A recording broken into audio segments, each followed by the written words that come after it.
entering the 12-hour podcast. Welcome in. Psychology, social studies teacher here at North. Mr. Fowler, how is your day going? It's good. Good day. Great to hear. So, Do I need to put headsets on? Or? Yes. All right, this one does it. That way you know when your voice is actually coming through. It's got a threshold. Okay. yeah. What are you here to talk about? Yeah, because I have you down as kind of like a wild card segment, but I remember talking to you earlier a little while ago about getting on the 12-hour podcast, and you told me like your thoughts on actual podcasts themselves. So I mean, like, walk us through that. What do you think of podcasts as a whole, and what better place than a podcast? That's a big start. So yeah, when you asked me, wow, that feedback, you gotta get used to that, don't you? Oh, Yeah. Okay. So when you asked me about it, I was quite convinced that, we talk about anything, like, yeah, we need some guidance. I was like, well, I just read an article about what podcasts are doing to our brains. And I said, what's more meta than talking about podcasts on a podcast? So let's do that. Breaking the fourth wall. Yeah. Wonderful. So when we talk about podcasts, just like anything else, there's good and bad. Like I'm a big fan of podcasts. I listen to quite a few of them. I think there's real value to them. But just like anything else, it is a matter of, frequency and, understanding the use limits of the value of podcasts. So, I mean, when you think of like students like ourselves trying to podcast and do better at that, what do you think of that? Because it's a very wishy-washy topic. Like I always see like videos on the internet of like really bad podcasts and like how and podcasting is like the easiest thing to start in the world. All you need is a phone really, and you could do a podcast. And because of that, it's become so oversaturated of a market where there are good ones, but it's much more rare to find those, especially now in like the past 2 years than it is. Yeah, I mean, podcasts are ubiquitous now, and that gets to some of my concerns. When I read that article, I linked it with a number of other concerns I've had and things I've read about, and it's about the larger media landscape that we're dealing with right now, which has a lot to do with basically the so-called attention economy. And the goal is get attention, keep attention, and podcasts are no different than other things in that respect. Now, they can be better or worse depending on content, but going way back to, I think it was the early 60s, Marshall McLuhan talked about the medium is the message. And up to a point, you have to understand the limits of podcasts. And as much as I love them, the problem with so-called podcast bros is they will listen to a podcast about a topic they know nothing about, and they walk away with this facile understanding and think that they're an expert. And how could these other experts not know this? I listen to this podcast. So that's one of the things that I keep in mind is the limitations of the forum for deep engagement with information if you don't already have a certain level of background knowledge. So I kind of think of, in one sense, podcasts are like Wikipedia. You guys probably don't even use that anymore. But back in the day, I used to say Wikipedia is a great place to start, but a terrible place to finish. Like you want to, that gives you some idea, some knowledge, but if you really want to understand something, you have to go in depth into some of the sources and things like that. If all you're doing is listening to podcasts, you're not really getting a deep knowledge of anything. It's the Dunning-Kruger effect. Well, exactly. I'm glad you brought that up. I almost wrote that down before I came down here. Yeah, the Dunning-Kruger effect. Basically, the more ignorant you are in an area, the more confident you are that you're correct. And basically, as you learn more, your confidence usually drops until you become kind of an expert, and your confidence and your knowledge kind of come together.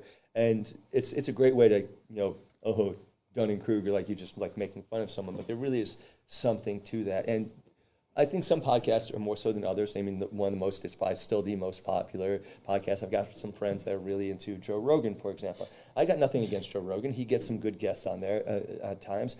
But I interact with people who learn about, like, the Ukraine war from Joe Rogan. I was like, you don't even know where the Donbass is. You don't know any of the history of Russia and Ukraine.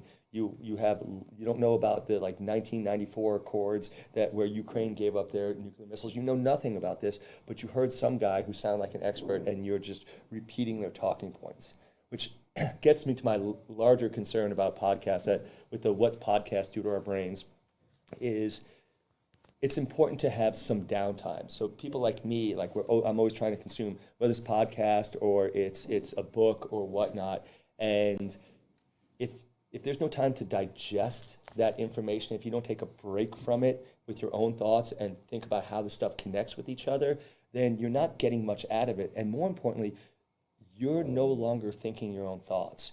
You are regurgitating someone else's thoughts. And you can do this with a podcast, but you have to be prepared to pause it and think about it. And it's just a lot easier in a book when you're reading a book to just stop and think and go back to it. When you're listening to a book, you're less likely to do that. And then with a podcast, it's usually not a full structured argument. It's kind of like a give and take where you're going down one line of thought and then someone pops in and it's interesting like a conversation, but you're not really following it and you're not engaged in it really.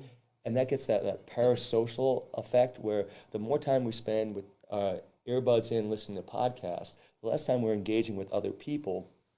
And that makes us more and more lonely and make us more and more dependent on parasocial relationships with podcasts. Now, this is not the worst form. You have the short-term videos, concerns about brain rot and things like that. It's just one of those things that you want to bear in mind. One more podcast may not be like the best thing. Yeah. It's just such an oversaturated market, and like, I mean, it's like I said, like it's so easy to get into it that, yeah, you're right. Like a lot of people will expect to know something they don't know, and then that misinformation spreads and it multiplies, and then it reaches more eyes and ears, and until it just becomes, everyone believes it is fact, and then it's not, and yeah, I mean, I don't even know what to say. Yeah, I mean, that is really interesting. Yeah, you talk about a lot of subjects. I like how you came in with a full notepad and you undid it and you're like, here's my bullet points.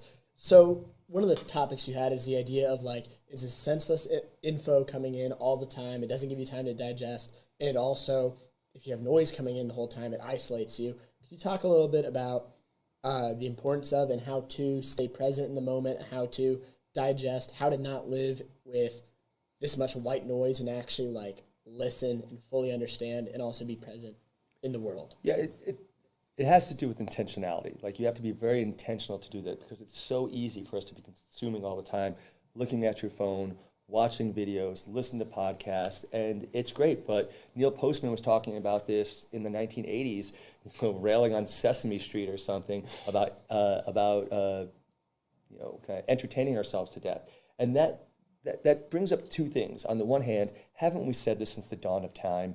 Radio's going to rot your brain. TV's going to rot your brain. But we had this thing called the Flynn effect that from the 1930s to the end of last century, average intelligence as measured by IQ continued to go up. So it looked like increased radio and TV definitely weren't doing that, right? So why should we have a moral panic now about brain rot and all this stuff? And I would say the reason, and I don't want to panic, the reason I am concerned is there's better evidence now about this. So since around 2000-ish, we've gotten what's known as a reverse Flynn effect. And by the way, the Flynn effect, as I said, is named after James Flynn, who discovered that when you look at the norming of IQs, 100s, the norm's always 100, but the raw numbers kept going up, right? So on average, according to IQ tests, intelligence was increasing. But since 2000, roughly, that's been going down, and that goes along with a lot of other trends. So that's one reason why I'm kind of concerned about this. And so then you have to intentionally be present. That's why in my class, some kids like it, some hate it, but we do start with mindfulness.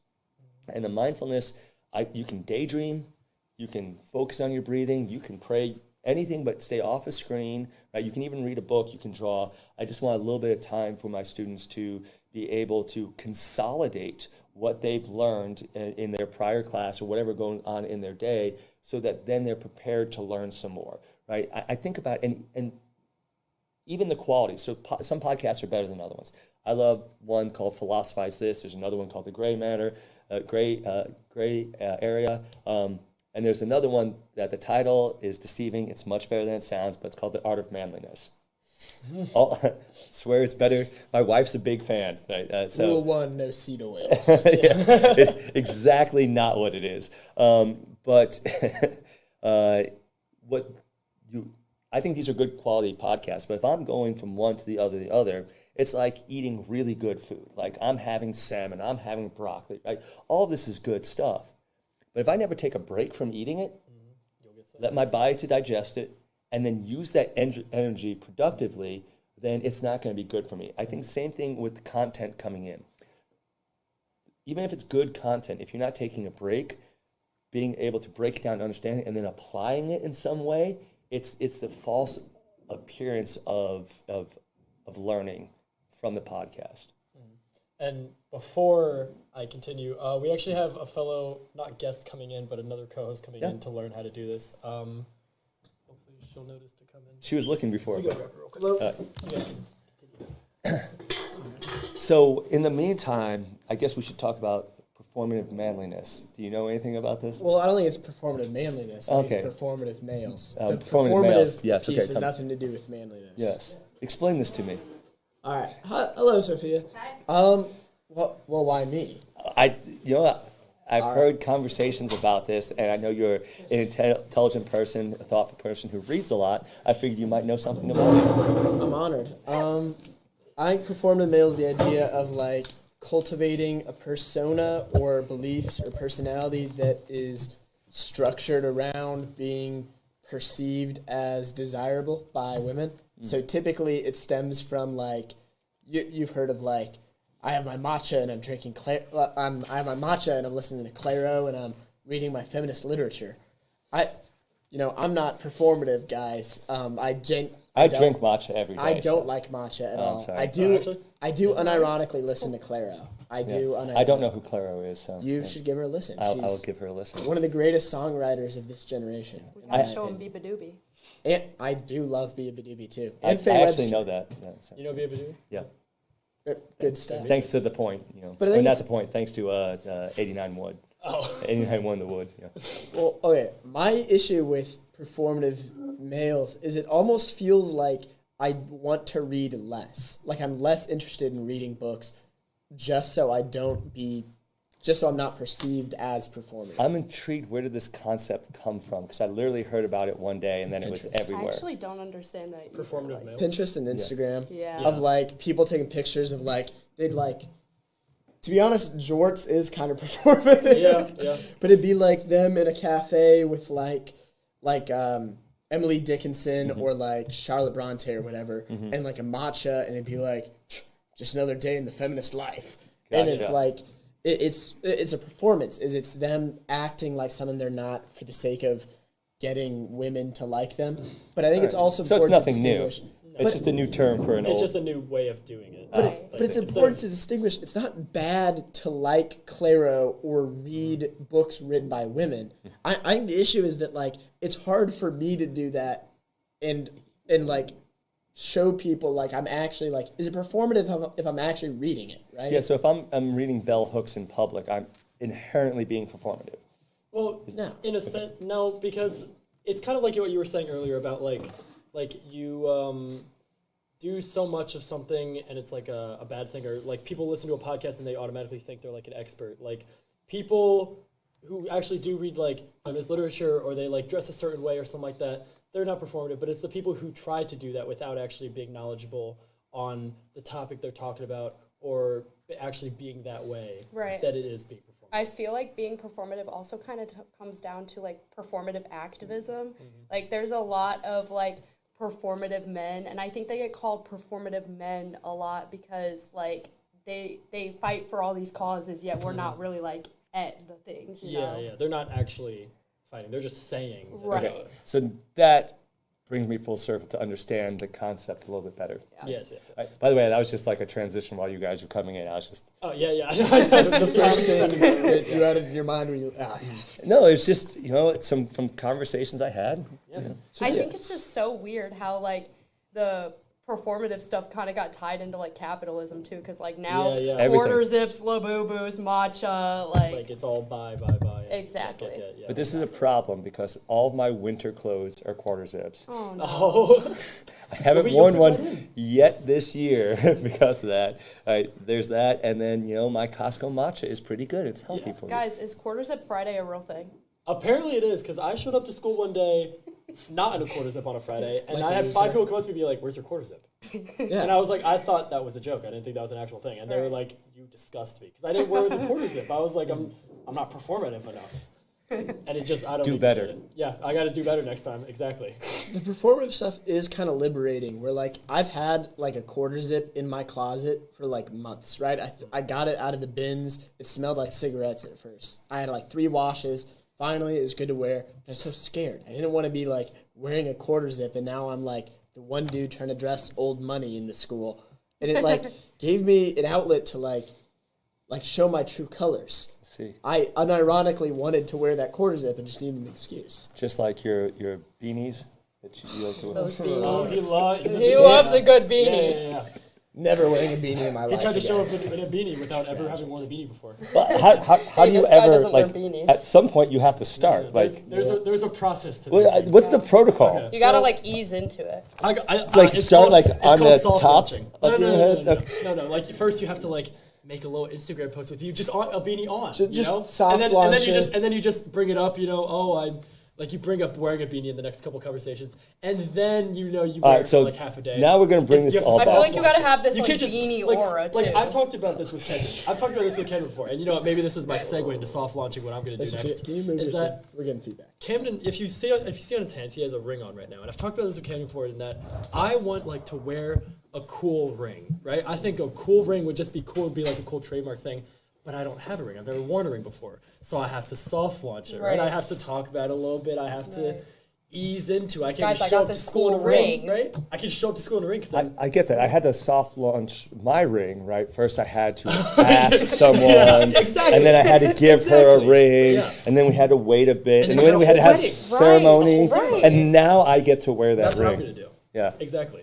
I'm gonna just like buy a ring off of Etsy, and then I'm gonna have a whole celebration and just have it on in the background. You know. So I know you're going to soft launch something else, so I hope I'm not messing with you on this one, but Yeah. I think this kind of brings it all back. It is the virtual world before the real world. Amen. Right? That- So, yeah. so before you can wear something in the real world, you have to do a performance in various different virtual realities before you can just be you.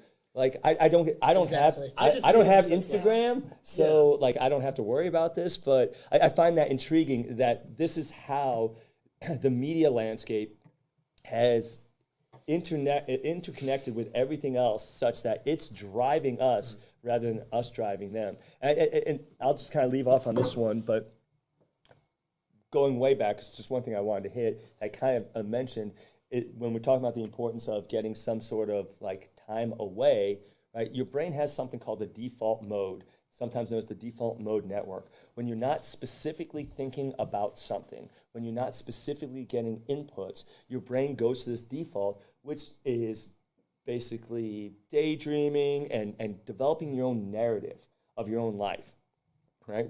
We need that. That's where creativity comes from. If we're constantly getting inputs from someone else, we're not creating our narrative. We are living someone else's narrative. And I think that's kind of my larger concern with whether it is, you know, short form videos or podcasts or whatnot. All of them valuable, all of them within reason. I'm not that much of a fan of short term videos. There is some evidence that there really is a brain rot involved with that. It's early evidence. But it's important to have some time with yourself and your own thoughts to develop that narrative of who you are.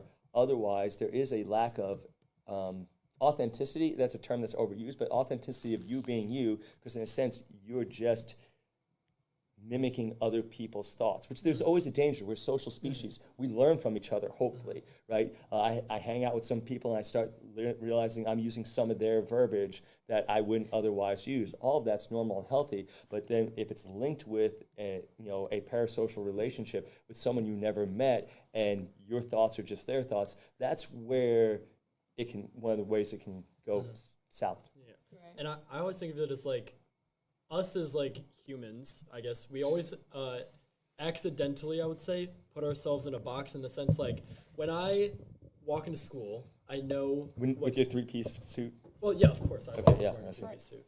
That's just It's just I'm who you always are. dressing dapper, of course. But like In shorts. in shorts, yeah. But like when I walk into school, I know Camden generally what he's gonna look like, right? I know the haircut. I know Not what Monday. he wears. Huh? Not Monday. Not Monday? Nothing going. Beanie. Oh, not yet. The beanie, yeah. I made the mistake of not Exactly, like no, that's posting what on I'm my saying. Instagram story Yeah, you should like have a soft picture launched of me that. I with a walked beanie. in, I was surprised. I was Exactly, like, is that's that what I'm saying, Camden? right? I walked in and I used the excuse of like bad hair day, and everybody was like, "No, you didn't have a bad hair day. You wanted to wear the beanie." But that's No! that's kind of what I mean, right? Like I walked in and I was expecting, okay, Camden, I know what his hair looks like. I know generally what he's gonna wear. I know how he's gonna act. Same with Riley. Same with Sophia. Even same with like Fowler, kind of. But Yeah, it's going to be a polo. yeah, exactly. And I know Riley, he's going to be asleep. So, I mean, I understand. But like then like I walk in and I see Camden with the beanie, and then and then I'm like, whoa, this is crazy. And then I gotta start asking questions, and then it's like a whole thing, and that's kind of what I mean, right? Like if I'm just like, if I show up to school one day in some like cool ring that I bought, like then it'll be like it's not like part of my identity yet. You know what I'm trying to say? Right. It's a clash of like who you are on the inside and Exactly. what the other people perceive you as, and both of them are like So at odds. Are you guys? Sorry. I even found myself like soft launching my nails. Like I told nice. people what color I Yeah, was gonna get yeah. before I got it, because it's like I'm You are always not a getting the maroon same nails color. guy. Or like Huh? like You are most of the not a time, maroon most of the time nails before you Not get a maroon girl. like I disagree. They're lovely. Yeah. Thank Brock you so Smith, much. You need to show them the Brock Smith. I asked Brock Smith what color I should get. This is the color he said I then- should get. Yep, pick the color. Done. Yep. but like I forgot what I was gonna say now. You're talking about rings. Rings are easier to soft launch because people aren't staring at your hand as much as your face. Right. The Exactly. beanie was like, it hit everybody in the face of like, oh, he's trying to be a beanie guy. You can wear a ring and people won't notice. Exactly. Can you wear something and not try to be something? Can I just like put on clothes in the morning and just like wear my clothes because that's what I want to wear today or that's comfortable? Like No. this is so.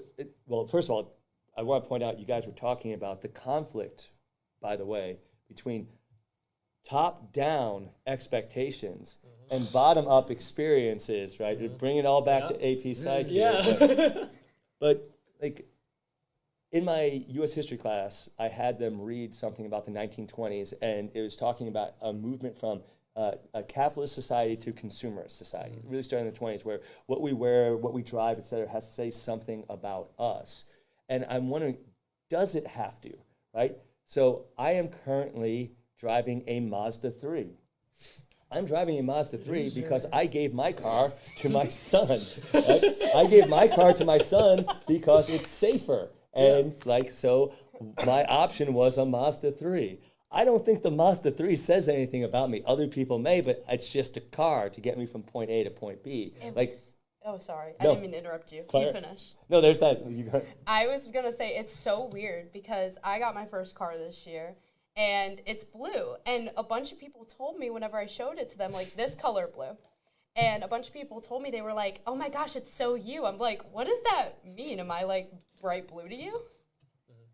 Well, I think it's all about like attribution. You know the attribution effect of like you see somebody is late to work and you assume, oh, they're a late person when it could be attributed to anything else. the fundamental attribution error, yeah. You know, you talked about how the brain's guesses aren't always right, but they're reliable. I think that's what it is. It's like the Mazda, like assuming that you're a Mazda using coward. Oh, Like, wow. like it's not always true, might but double it's, leg you. but it's consistent, right? It's just based upon patterns. So I think that's just kind of like how we. I did not know the connection between Mazdas and cowardice. I don't know many Mazda drivers. I just know Nissan Altimas and Priuses are evil. Okay. Did you Ben guys say almost they killed a discontinued Nissan, it? an I didn't- Altima driver. Not purposefully. I was on the highway and I'm minding my business and I'm driving. This is So here's the first problem. You're on the highway minding your business. well, like I'm like not like being crazy. Were you on the listening highway. to a podcast and No, I got was listening to music. distracted? Scrolling Or no, on I was TikTok. listening to music, but I was in a car with Camden and Nathan and a friend of ours named Joshua Schneider. And you know, I'm on the highway minding my business, and then for reference, I'm in my mom's new car because my car at the time was in inspection. So I'm driving the new car, and she just says, "Don't damage it," because it's her new car. And I'm driving, and I'm a little nervous because it's the new car. I was like, now I actually can't damage the car. And so I'm driving, and then the car in front of me goes 60 to 0 instantly for no reason. And then I have to go 60 to 0 instantly, and the compound brakes turn on, and it's this whole thing, and Nathan's screaming like a baby in the back. And, you know, and they love making fun of me, but it wasn't my fault. It wasn't my fault. Who else could be to end blame? us all. The lane was ending, and the Nissan had to change. That's not what happened. I never heard that All part of the right. story. I'm afraid we've reached our time. Do any of you have a Yeah. closing statement Well, about you're here performative until the males end of the or car colors? Right. Well, we could get back to You're here until the end of podcasts. Okay. Ooh, that is what we started off on. Okay. What? All right, we can keep on going. All right. Do you have any other Like- things you'd like to bring up? You just ended it, and now you're asking me for new ideas? Well, they just said keep on going. They're being Okay. very grateful. Yeah. You know, Yeah. okay, I don't think Quite performative gracious. male is it's only a performative male if it is a performance, though. Know what I mean? If that's genuinely who you are, if some attributes of yourself line up with that archetype, I don't think that's bad. If you're genuinely reading those books, you're genuinely listening to Claro. Camden tries to rationalize being Yeah, a he's performative trying to male. Not performative though. It's not. I agree. The viewers know. This is the thing. I agree. But once again, it's if you like this or you read that, you're inherently. This gets back to everything you do has to be part of some identity. Mm-hmm. I don't think it. I mean, obviously, everything you do is part of your identity, but it's not like this gets like where you fit into this category or you fit in this category. So like when I was in high school, amongst the nerds in my honors classes, I was the jock. Amongst the jocks, I was the nerd. Like everyone had to put you in some little thing. Exactly. And I don't think that's necessary. So you read your books as long as you're reading them. You wear that beanie. You wear that ring. You don't need to soft launch it. You can just try it out and then maybe decide, you know what? I thought I wanted to wear a beanie, but it's really itchy. And decide not to wear it ever again. Anyway. Like for me, the other day, for the first time, I wore a jacket to school. Not like an actual zippered jacket. So you're Usually I wear- lying. It was cold or whatever, and I wore a jacket to school, and I got like 3 comments from 3 separate people about it. Were they positive comments? One was. Okay. The other 2 were go die. 1 out of 3 aren't bad. Yeah, 1 out of 3. That's a decent hit rate. And then I was like, I enjoyed it, and I was like, maybe this is the new me. We are. Or we you are can just And then wear I- a jacket sometimes. Huh? Scoot over. Have I not been in frame? We are all Riley, you're rocking watching. genies and rings. You told me I was in frame. We can scooch here. Yeah, no, Yeah, we I'm got going to be it. leaving soon here anyway, most likely. Are you guys eager to come on, or you just wait? Okay. Well, Take him out. Ooh. It is legitimately going over time. It has been an honor. But no, I appreciate that. But Yeah. you did not say that I was going to be replaced by Ishan. That is unacceptable. Wow. Ishan just took the